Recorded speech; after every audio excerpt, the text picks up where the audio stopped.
This is Still Here, Still Queer Now What, your companion to queer midlife. I'm Dr. Paul Taylor-Pitt, author of Still Here, Still Queer Now What, the book, coming everywhere 21st of October. It's hot. We are in the middle of a heat wave. If I was to be kind, I would say I'm glowing. If I was to be honest, I would say I am sweating. And that's a lovely image for you to hold in your mind. I was also sweating to try and get this episode out because there is a time-sensitive matter that we need to talk about. It wasn't easy getting to this point. My wonderful guest and we just kept having connection problems, internet problems. We blamed the heat, and we tried when he was in Oxford. It didn't quite work. We tried when he was back in London. We got disconnected. So today it's a bit of a Franken episode. Like, I've had to take a couple of bits and weld them together, and I hope it works when you come to listen to it.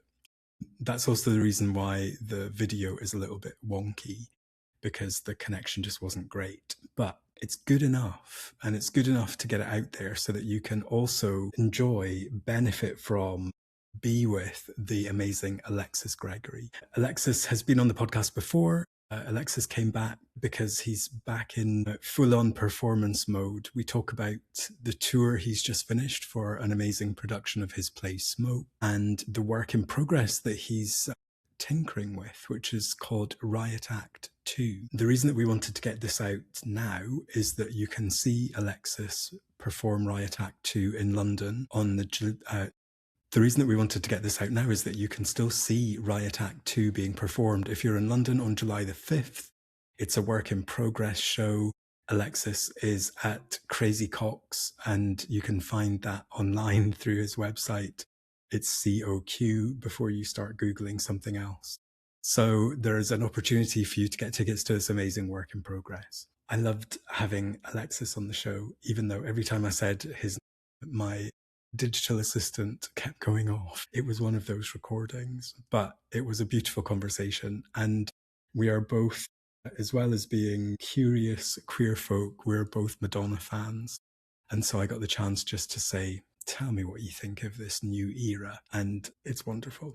So that's probably all I can manage without running out of steam, because steam is flying off me at the moment.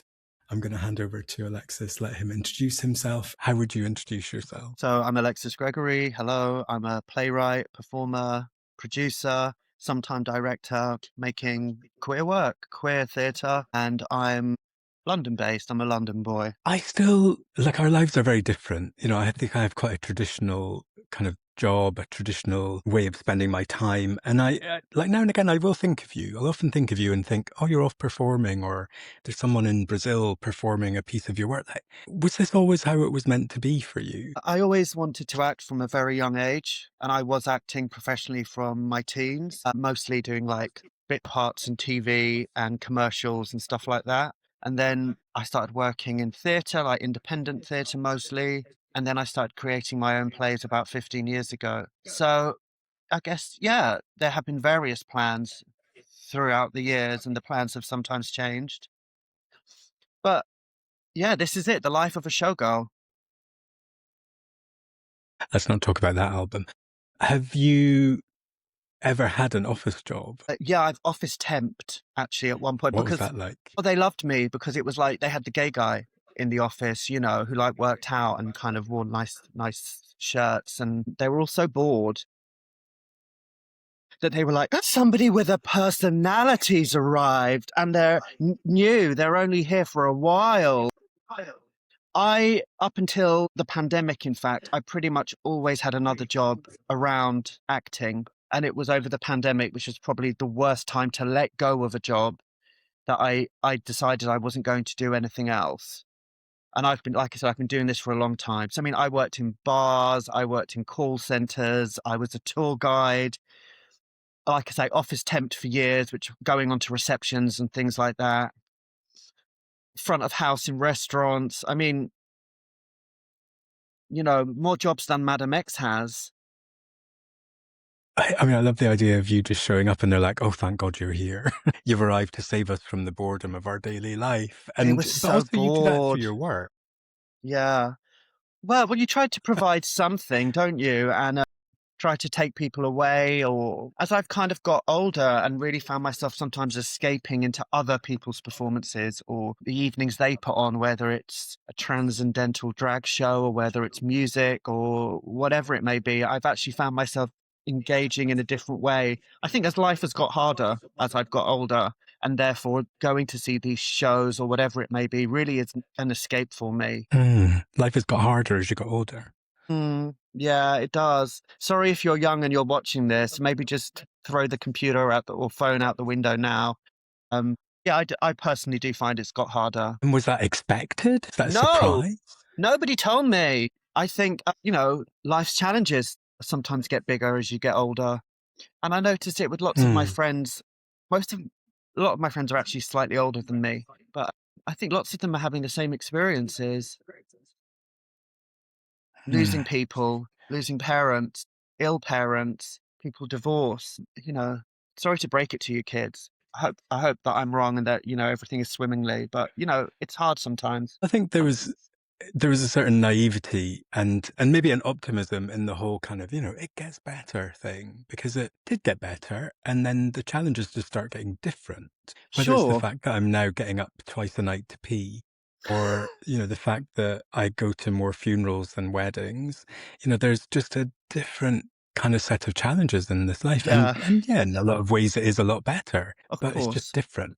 We It's face different different. things. And I absolutely think the cliche of like, you care less about what other people think, let go of lots of things as you get older. I found that that's very real. Not worried about pleasing people, not worried about being liked. Yeah. And that's very freeing. Yeah. So what's life like at the moment? Like right now in terms of work? Like I feel like you're always doing multiple things at the same time. And I guess the last time I saw you was for Smoke, which is still going on. Smoke's just finished, and you were a fantastic panel guest, of course, when we had you. So it's just finished. Now so Smoke, for folk who didn't see it, where were you? It was the story of Alex. That's And correct. this one person show, which is, for me, it was like watching someone unravel in real time. The story of someone who's been through loss and grief and change and addiction.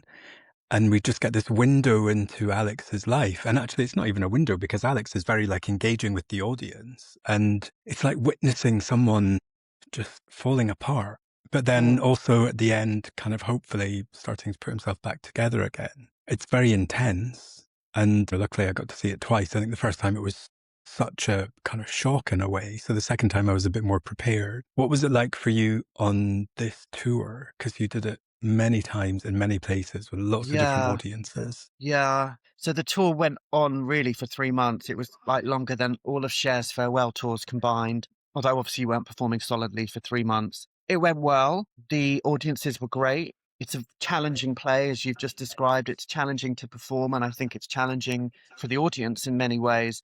But they really went with it. The complex queer story that they dived headfirst in with me. Each night was different. Each venue was different, and I move around the venue and interact with people, and so whether I've got an audience from three sides or two sides or just in front of me, all of that's different. And as a writer, it was really empowering because, as I say, it's a challenging story. Alex is having a psychosis. The audience never know what's real and what isn't. And for them to go with that and be willing to decipher it, and audience members work it out in their own time, it was great. You never know how people will take it. I rehearsed really intensely with Campbell, the director, in London before opening, and you're kind of on the knife edge when you open. And luckily, that first night went great, and audiences understood. But it was grueling as well. It's hard work. It's hard work touring. It's 4 years later than I last toured at this level, and yeah, it has been hard work touring as an independent artist and everything that goes with that. Yeah. What was the motivating factor for writing that story? Because you could write anything about anyone. You could write a sci-fi space opera, queers in space. Well, you can't write that now because it's my idea. But you chose to go somewhere that to me feels really necessary, not comfortable and not light entertainment, but really important. Like, What was the thing that drew you to that? Well, the play is very much based on reality and real things that I witnessed. So Alex is on his phone the whole time. He's documenting and monitoring essentially his breakdown, although he doesn't view it as a breakdown. He views it as sharing information about various conspiracies and how he sees hidden messages and things. And also the play explores the relationship between Alex and his deceased lover, Ben. And I had witnessed loads of gay men, queer men dying. I witnessed the announcements online, how we as a community respond to that, the assumptions we make. Oh, it's drugs. Oh, it's suicide. And how we move on as a community. And then there's another one. And I don't remember making the choice to document it or turn that into a play. It just happened organically. Mhm. And I thought, oh, it's an interesting premise. And I had been hacked online as well. And Alex gets hacked. And that's the kind of impetus for the story to shoot forward. I came away from it both times feeling both a sense of like real privilege to have seen you do something that was so excellent, Thank you.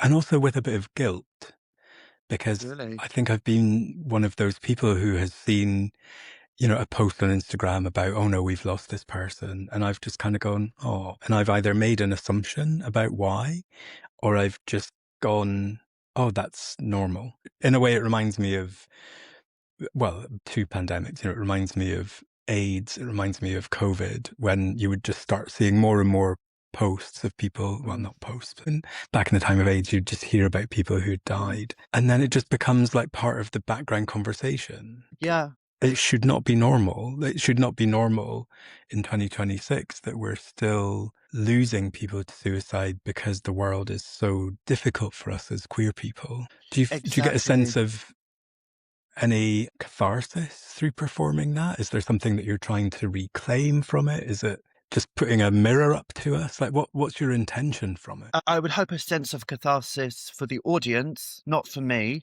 because I'm just presenting this to the audience and it's really about the audience and what they take away. But if people can think about the things that I've presented and maybe think about them in a different way, then great. But yeah, I am presenting this to provoke the audience and to confront them with these things. And, as you say, the normalization of these deaths and how we grieve on social media, which is a relatively new concept. Do you post about somebody when they've died? Is it too private? Do you feel guilty for not posting about them? Do you feel that you've just written something that's a cliche, or is the cliche that you write in response much safer and easier for you to do because you're unsure how to deal with grief? And we're navigating this new forum. And when you talk about AIDS and things like that, Paul, there's a line that I added into the play for this version of it, where Alex says, "We've been dying for decades." And that's referring, of course, to queer phobia, AIDS, all the things that we are at risk of as queer people. Abuse, sexual assault, all these things. And I include all the queer family in that. There's been some conversations with members of the trans community, and I say Alex's journey is similar to some trans women I knew. As I say, I was observing things online for years, and the drugs, the psychosis, the cutting yourself off from society. I had trans female friends who went through exactly the same, and they posted about it as well. And there was sometimes there's like a crossover in those worlds. And then you took it to another level this time when you had the You Are Love panels. And I was it was a huge privilege and an honor to be on one of those. And particularly the one around aging in the community, but you got to see all of them. Like at the end of every show, there was a panel of people talking about different facets of life in our community. What did you make of it from your kind of bird's eye perspective of being part of all of it? How have you come out of that? I'm still processing it a lot, to be honest. And yeah, I think every single post show that the organization You Are Loved hosted, and they did a great job curating and hosting them. And I said to Mark, who runs the charity, God, these should be podcasts, because they were such intimate talks with such great speakers and thinkers like yourself, Paul. And there would often be themes. Oh, in London, there was a theme for each post show, hence why you talked about queer aging. But the themes were a bit more fluid out of London. And really, what was interesting and surprising for me is that some of the things that came up So we talk about queerness and neurodivergency, or the connection between neurodivergency and drug misuse. Things about class came up, intersections, really, really interesting conversations, and people got them. People stayed for these post-show 45-minute sessions after quite an intense hour with me, and people understood why I was doing the play with You Are Loved, and people felt that it was coherent and that these were two events in their own right that were coming together. And that was something that Mark and I worked hard on in terms of how we pitched it.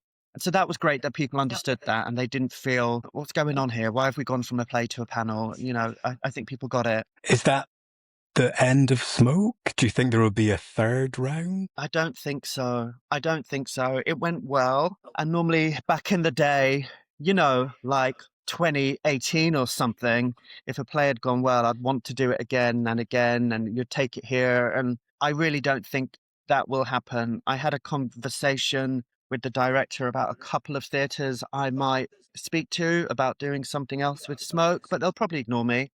And there is a conversation about a screen version. I would do the screen version, absolutely. But I used to, as I say, do these plays again and again and again. And it's just become harder to create work as an independent artist, and the amount of energy that it now takes. I'd rather put the energy into something new. So if Smoke might be over, possibly not, who knows, a screen version would be amazing.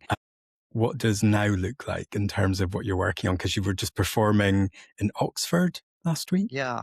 I was in Oxford 2 days ago. Oh, 2 days ago. Time goes by so slowly. Doesn't it? So that was a preview / work in progress performance of my very own sequel this summer, Riot Act Two, which is obviously a follow-up to the first Riot Act. And it's, if anyone didn't see the first show, who doesn't know what I'm talking about, it's Riot Act was 3 monologues that I created out of my interviews with 3 real-life LGBTQ plus figures. And I did the show on and off for years. And so we decided to make a sequel, which I'm doing in association with a fantastic HIV and AIDS charity, the Mulway Foundation, who are really getting this show on the road. They're doing something quite extraordinary here in terms of supporting the play and getting it out there. So yeah, I did the preview in Oxford a couple of days ago. It was very, very new work. Some of the scripts had been edited on the evening of me performing, but that's part of the fun. And then next week there is another preview. It went well, I think. People seem to like it. It's a different play to the first one. And I have to kind of let go of trying to replicate that. I think that that's really dangerous for me as an artist, and have to go, it's its own thing, and I really want it to be its own thing. Maybe a better thing to call Riot Act 2 as a companion piece rather than a sequel. I don't know. Word schmerds. But yeah, it will be its own thing. And I'm trying to come up with a concept that I haven't come up with yet, which I don't need to come up with at this preview stage. Trying to work out if there's something that runs through the 3 stories where I can present them in a different way than I presented them last time. How are the stories different to the 3 from the first Riot Act? There's some similarities. So I spoke to Joseph Sonnabend, who was a doctor, who was one of the first people who discovered, if you want to use that word, the AIDS virus around 78, 79. And the New York Times famously announced this new cancer, gay cancer found in 40-something gay men in 1981. And that is considered to be the point that the virus was announced to the world. That was 81.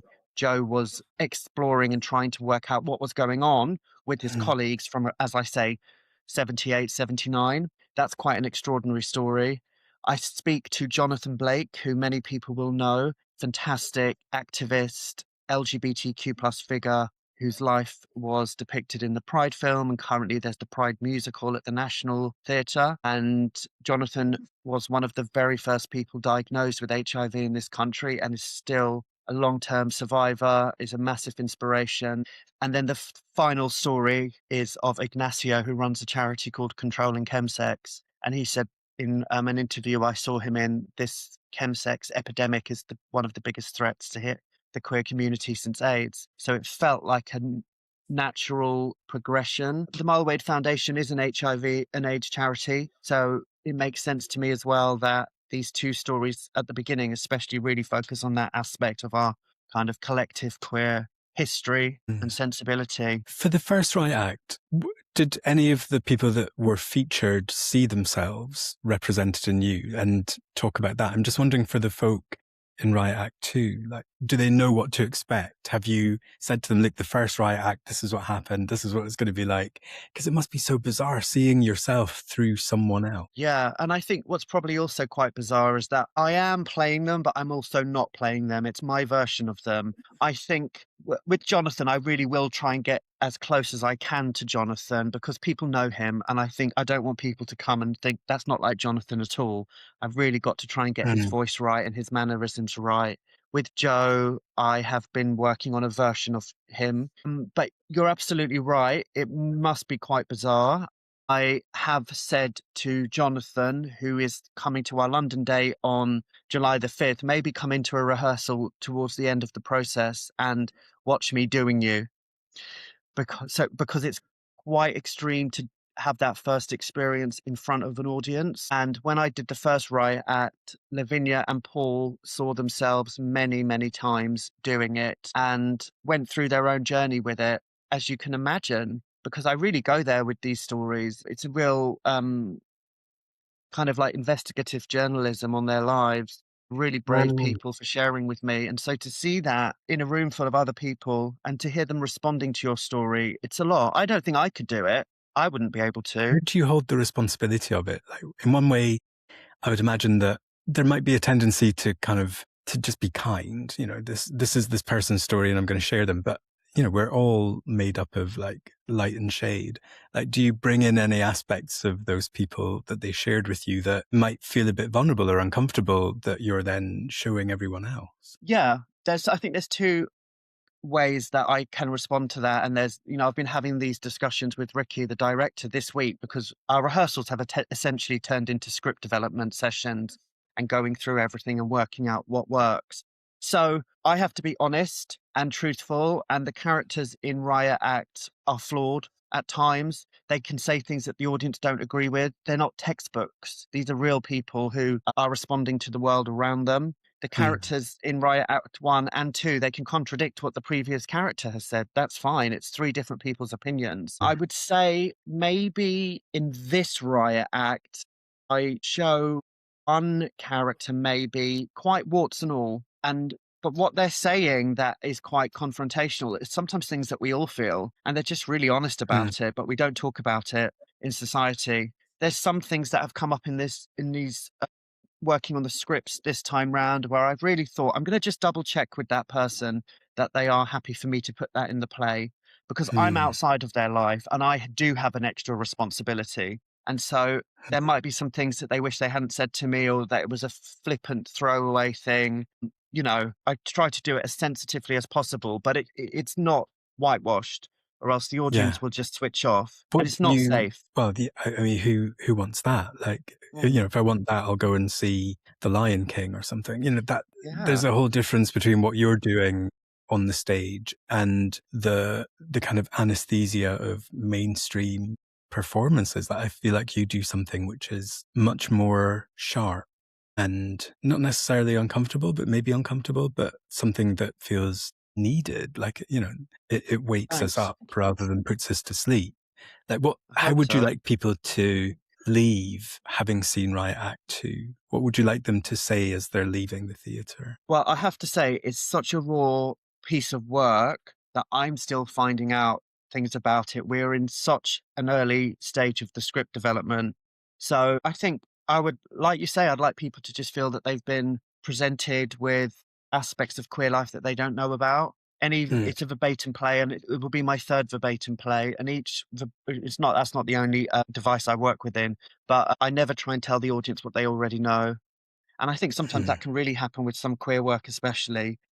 There are things that if you have a vague understanding of queer culture, you have heard 100 times before. So I'm trying to not, be 101 and give people stuff they already know. I really want to kind of expand people's minds. But Mm. I'm still finding out what this play is about. So whilst we have those three stories, as I said, the doctor who one of the first people to discover this new virus, Jonathan, one of the first diagnoses, and the chemsex aspect, I realized last week it's really a play about sex, drugs, death, art, life, creation, and relationships, love. And I didn't realize that. I mean, until last week, it's these massive pillars that drama and much in history is resting on. You might say there's not much about drugs in history, but actually pleasure and the pursuit of pleasure does run through history, and where that leads us humans. How do you narrow it down? When I think about the people I interviewed for my book, there was, 100 people, and I could have kept going, but at some point you just have to stop and you have to go, that's got to be enough because there's a deadline. It's got to be condensed. And then from those 100 people, there was 1 million words of transcripts. And then I had to, squish that down into this number of quotes. And then they got cut and it was this number of quotes and this quote has to get shortened. How do you take those 3 lives and know or understand which aspects of them to foreground? Because there must be so much to choose from. And yet you get to a place where you're presenting this portrait of someone in a relatively short time that has so much work to do to introduce you to who they are, to what they've done, to what they stand for. Like how I have no concept of your process about how you do that. It's difficult, and it is the thing that one has to get right. So as you say, you are setting up who they are because often that's really important. Sometimes you don't need to do that and you can go straight into the story. I'm presenting the information that I think is interesting. As I mentioned, things that even a well-rounded queer audience member may not know or may not have heard in this way. The things that are contradictory, the things that are exciting, the things that bring drama to the table because it's a play, the things that are entertaining, the things that are funny. Basically, I color code everything. So I go through the interviews and, for example, with Dr. Joe, I had a section that was setting up what New York was like in the 1970s before the AIDS crisis hit, because when I did my interviews with Joe, that was a really important thing he kept stressing to me. Then I have a different section that is a mysterious virus. Then I have a section about how Joe and his colleagues acted on it. Then I have a section about how the world responded. Then I have a section to how the gay community responded to Joe. These are all different sections and I can see them in front of me and I go, right, we've got to do this and we've got to do this. And I work out the order as well. And it's not always chronological. It's the order again that takes the audience on a roller coaster ride. But yeah, it's a process. And as I say, I did the preview a couple of days ago in Oxford. And as I was saying some lines, I thought, I can get rid of this. This isn't working. I feel the energy's dropped. So the script will be different slightly between Oxford and London on July the 5th. And where can people, that's not even English. Where can people get tickets for the July the 5th show? But I prefer the way you said it. How did you say it? Where people can, what did you say? I don't even know what I said. I think it's the heat. It's like my brain just melted down. I think I said, where can get people tickets? Where can people get tickets? Via link in my bio is where people can get tickets. Or where can people, I don't know. No, Paul, it's the heat. You can get tickets for Crazy Coqs on my Instagram or go to the Crazy Coqs website, Brasserie Zedel. You'll find it. Alexis Gregory, Riot Act Two. It's out there. What's the plan for it after the initial explosion onto the stage? Well, we do have a plan for it. So with the foundation, we are doing a one-off London performance next year, somewhere quite exciting. And then we will go to 6 cities around the UK because the foundation is marking 7 years of its existence. So that's 7 dates in total. And we'll be going to the big places, the big cities and like the bigger studio theatres. So we'll be going to places like Birmingham, Leicester, Manchester, Brighton. Often when I tour this work, I go to those cities, but I also go to some ones that people may not expect me to go to. But for this one, it's the big cities. Yeah. Pretty exciting. I can't wait to see it. And I love watching you perform. I just think you bring something so needed and so different to those spaces. I've been lucky enough to see you do several different performances now. And I just feel like every time I come away and my mind is just like fireworks. Shifting the conversation slightly, because we are just a few days away from the launch of Confessions 2. And there are very few people that I could have this conversation with. And actually, I don't even want it to be a conversation. I want it to be a monologue. I want to just listen to you talking about the introduction to the Confessions 2 era. So right now, as we sit, we are in between, like several things have happened. The album isn't out yet because it's going to be coming out in a couple of days. And actually, it's just, as much as I hate to say this, at the time this comes out, I'll be in Spain, which means I can't go to Club Confessions in London. And it's really triggering me because I was in Spain at the time of the American Life HMV performance in London, and I had to miss that too. I feel like it's personal. I feel like she's doing it deliberately. And so at this point in time, no one has seen Club Confessions and no one has listened to the album. What we have had is a couple of random, very strange things. We've had the Coachella performance with Sabrina Carpenter. We've had the Grindr collab and the Times Square concert in a box. We've had the Confessions 2 film. We've also now got a collaboration with Absolute Vodka and a new track called Hot Sauce. There's been the makeup collaboration.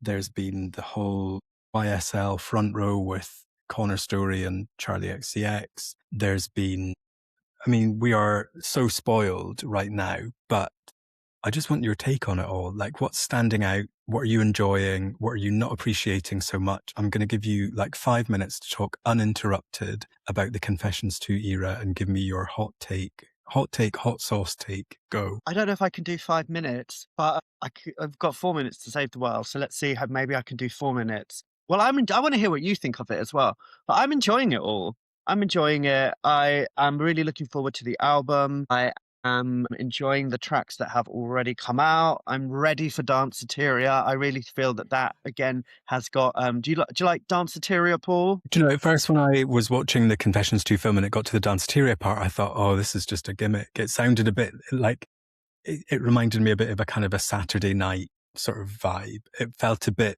cheesy, but the more I've watched it and listened to it, I'm definitely feeling like it could be really interesting. I guess it just to me stood out as something like I saw lots of people online saying, oh, this is the song I've been waiting for this. And I just thought, oh, it's a bit gimmicky, but there are moments in it. Like I love the little Lou Reed, you know, the do bit. I just think there's something that's going to be really interesting from it. Maybe when I hear it in full, but that wasn't my favorite part. I loved the vagina lasers. I loved the, you know, dancing on the table. There were certain things where I just thought, oh, this is really interesting. And then it came to that and I was like, what's this? Why is Richard E. Grant in a toilet cubicle? Like, that's not the kind of person you'd find in a nightclub. And I agree with you. Interesting. I don't like those random cameo appearances. I mean, she did a film with Richard E. Grant, so maybe that's why he's there. And obviously the Confessions film echoes and plants lots of Easter eggs, as the kids say. But I don't see why Richard E. Grant is there. Why is Benedict Cumberbatch there? I think things like that are really silly. Debbie Mazar is there. We all know why. Great. Now at least we all know how to pronounce her surname as well. But yeah, why is Gwendolyn Christie there? I just think that's silly. But I like the track. When you said like Saturday night, do you mean Wigfield? Yes, I know. I'm just gonna have and to. I will eat my words because I know it's going to be amazing, and I will come back and I'll say how wrong I was. But I just got the vibe of this is like a summer anthem in Ibiza that everyone's going to be dancing to and coming up with choreography. Yeah, maybe. But yeah, I mean, I do like that track. Let's see. Anyway, I think it's, I think what's interesting for me is this new era of fame. And of course, Madonna has straddled so many eras of fame and celebrity and marketing, and obviously famously embraced MTV and came of age in the MTV era with music videos. And just looking at how a star of Madonna's level still has to go out and reach audiences in a new way. Of course, there's the two club gigs that she's already done in LA and Paris and on Grindr as well. But just, ever since I saw her walking through the street banging that drum during that upside down bucket as a drum during the Madame X era, I don't feel so bad about prostituting myself on social media trying to sell my shows, because even Madonna's having to walk through a street banging a drum out of time to That's the thing I find really wild is that there's so much, from my perspective anyway, there's so much expectation that she will just walk through the world and everyone will open doors. Like I was reading the Interview magazine piece where she was talking about the biography and how, she can no longer get the script back and she wanted a big budget and they said no. And then she just had to walk away from it. It's like, bitch, she's Madonna. And I Yeah. just find it fascinating that someone of such celebrity and longevity still is battling against these gatekeepers, because in some ways I just assumed that it would be so easy, and maybe it's not easy for anyone. And you're in the industry a lot closer than I am, but it just feels like someone must be having it easy, surely. But if it's not Madonna, who is it? I haven't read the whole interview yet. I'm looking forward to reading it, but I saw the quote that you're referring to, and I thought that was really interesting too. Just the rejections, the battling. But yeah, she is a star of a different era. The world has changed so much since she came out, and obviously most of her peers who were anywhere near that level are gone. And to see how she's used things like Instagram, uh, it, just to transform the nature of her fame, and her fame has morphed over time. I find all of that interesting, and the way that she's embracing the new way of doing things. I mean, Steven Spielberg was in a Soho pub about 2 weeks ago hosting a pub quiz on Steven Spielberg films as promotion for his new movie. And I think, and I think things like that, some people say that that might be contrived, but I think that's kind of cool. But I think sometimes people come up with ideas that are really contrived, like Timothy Chalamet, or is that how you even say his name? Like flagging Susan Boyle, and then she responds to him. Like, it's really fake. I just think it's gross. And I think, we're not stupid. But I think these modern ways are quite interesting, because the world is changing so much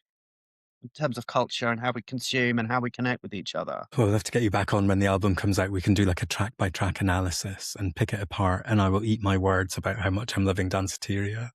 That's one of my But favorite I'm things. loving that. I love it when like a fan disses her and then they come back, and I've got every single receipt. So I will be downloading this podcast once it's out, and I'll be reminding you that you hated the track, because they always eat their words. So bon appetit, Dr. Paul. I'll be on my hands and knees. I'll be like the Express Yourself video, pouring a bowl of milk over myself. Yeah. I'm very grateful that you came back, and very grateful that you are doing what you're doing in the world. I'm so looking forward to seeing you perform again. I love that you are part of this story and part of the process of me getting to know different people in the community and hear different stories. And I think you tell those stories so well.